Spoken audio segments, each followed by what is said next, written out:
काफी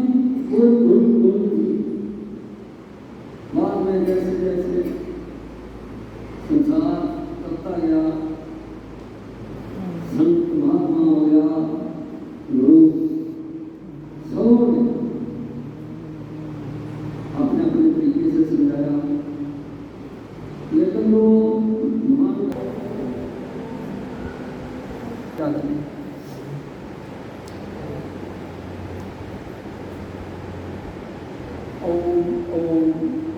आज की सत्संग की चर्चा में एक दो बात जो है वो सबके लिए कॉमन है। एक तो खुद को सुधारना और दूसरा चलते रहना और तीसरा किसी की निंदा स्तुति न करना।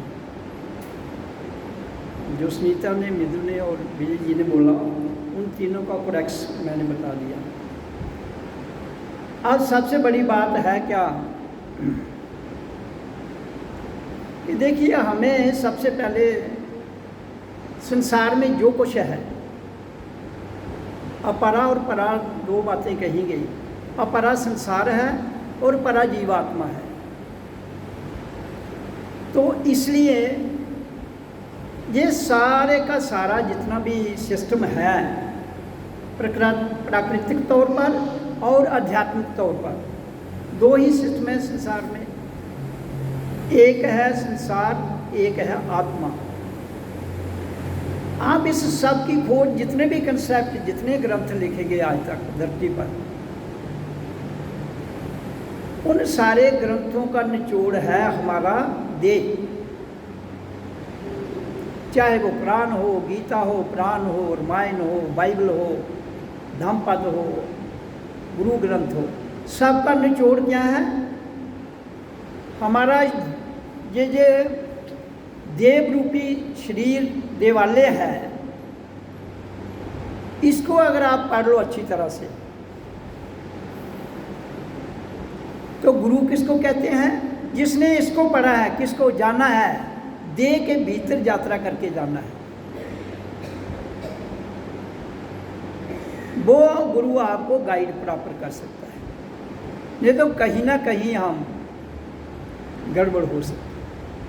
तो इसलिए मैं आपको ये बता रहा हूँ कि देखिए, शरीर में हमारा शरीर कैसे चल रहा है। हमारी जंतर, तंत्र और मंत्र, तीन प्रकार की प्रणाली है हमारे शरीर में।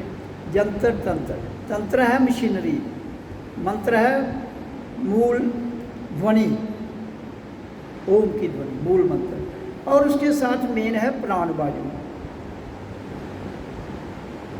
तो प्राण बाजू से हमारी ये तांत्रिक प्रणाली चल रही है, और यही प्राण बाजू प्राण ऊर्जा में बदलती है, और वही प्राण ऊर्जा जो है प्राण शक्ति में बदलती है। वही प्राण शक्ति फिर किसमें? विद्युत तरंग में बदलती है।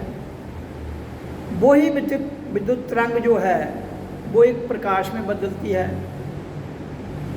और फिर प्रकाश के बाद फिर वही प्रकाश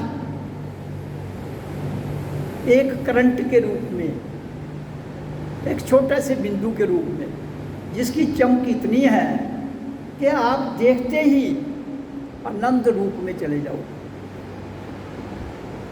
तब जब हम आनंद रूप में जाते हैं तो सत्य चित्त आनंद, सच्चिदानंद, जब चित्त हमारा सत्य में चला जाता है तो वो आनंद प्रकट होता है।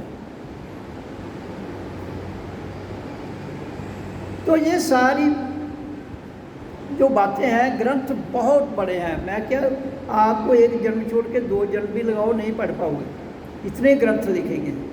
तो इसलिए सबसे बड़ा ग्रंथ हार्डवेयर और सॉफ्टवेयर आपका शरीर है, दोनों। अब इसी के भीतर पाँव के अंगूठे से लेकर यहाँ तक की यात्रा करनी है। भगवान के बारे में कोई कहता है भगवान मिलता नहीं है, इंसान भगवान हो नहीं सकता, इधर तो तर्क वितर्क की विषय में तो हम कभी भी नहीं है। मैं बहुत बार कह चुका हूँ, फिर कह रहा हूँ, इंसान के बिना कोई भगवान नहीं है। इसी देवालय में ही आप भगवान को देख सकते हो। अब उस कहते हैं कि उसका स्वरूप कैसा है। जब तुम ये यात्रा करोगे तो उसका स्वरूप आपके समक्ष आ जाएगा।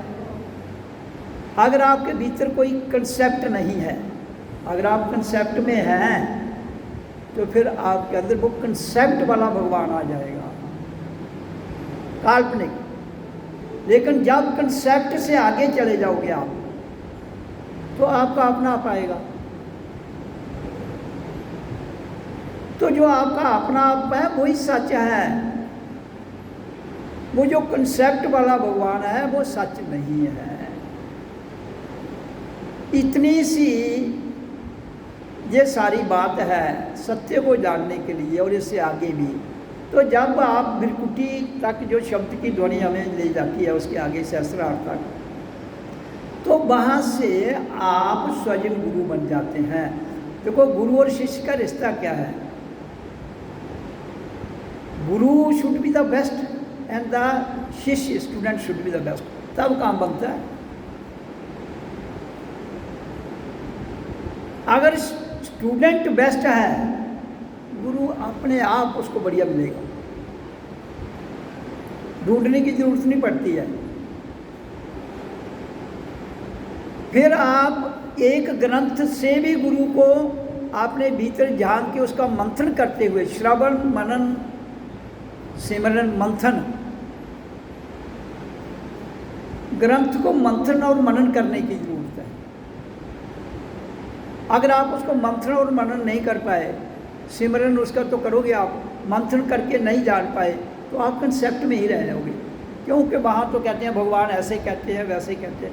आप जो आदमी व्याख्यान दे रहा है वो किसी और की बात नहीं कर रहा है, उसने उस भगवान की शक्ति को भीतर रियलाइज किया हुआ है, रियलाइज करके कह रहा है कि भगवान ऐसा कहते हैं। कोई और भगवान नहीं है जहाँ आना है किसी ने, आप ही स्वयं हैं। स्वयं को जानने के बाद आपको समझ आएगी, नहीं तो जीवन किसमें गुजर जाएगा? कल्पना में।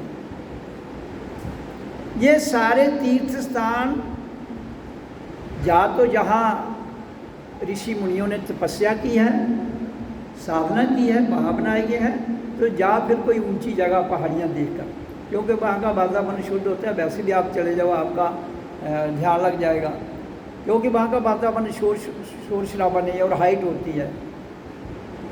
तो इसलिए आप कहीं भी जाएंगे, आपके देह का होना, और आप तंत्र, देह हो गया तंत्र, जंत्र हो गया, देह हो गया जंत्र, तंत्र हो गया कि इसके बीच रखी मशीनरी, मंत्र हो गया, जो भी आप शब्द, नाम शब्द। तो ये इतना सा सफर जो है ये स्वयं करना है, जिसके लिए विधि है कंसंट्रेशन, मेडिटेशन, देन समाधि।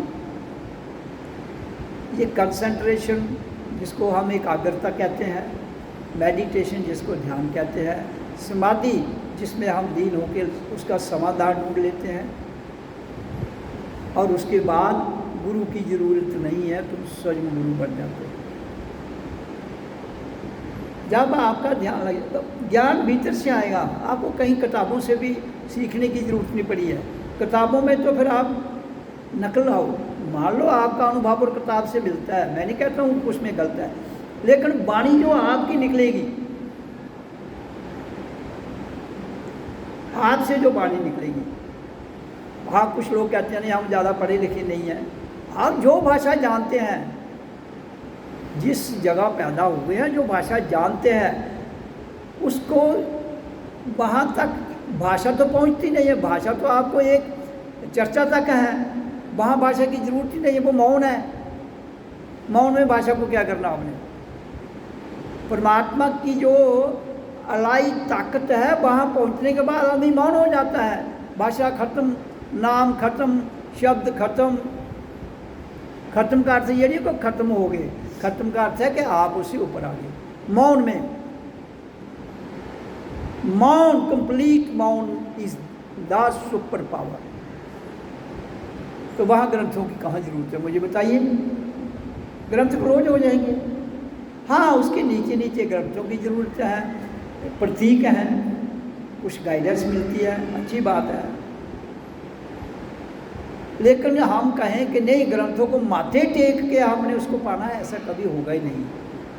केवल आपको अपने भीतर झांकी लगानी है, अपने भीतर से मैल को निकालना है, अपने भीतर से भ्रम को निकालना है, अपने भीतर से वहम को निकालना है। जब भ्रम वहम और ये सारी बातें जो मैल है निकल जाएगी, तो वो एक चमकती हुई ज्योत है, वो आपके भीतर है। इसलिए कहीं भी जाने की आवश्यकता नहीं है। हाँ, स्थान इसलिए बनाए जाते हैं क्योंकि वहाँ वाइब्रेशन रहती है, पॉजिटिव और नेगेटिव सारी, और आपको वाइब्रेशन से परे जाना है, और वहाँ की वाइब्रेशन में अट्रैक्शन होती है, एक आकर्षण होता है, और आकर्षण ही प्रेम है। प्रेम क्या है? आकर्षण, खिंचाव।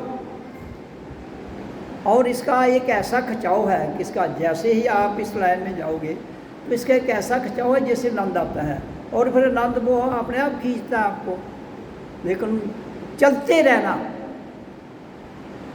दूसरों को नहीं देखना, चलते रहना, पाथलेस पाथ। ये एक ऐसा राह है जिसकी मंजिल कोई नहीं है, पाथलेस। अगर मंजिल होगी तो फिर तो हम कहीं बंध जाएंगे ना, तो परमात्मा कोई बंधा थोड़ी है कहीं, उसकी ऊर्जा कहीं बंधी थोड़ी है, इसलिए उसको इनफाइनाइट कहा गया है।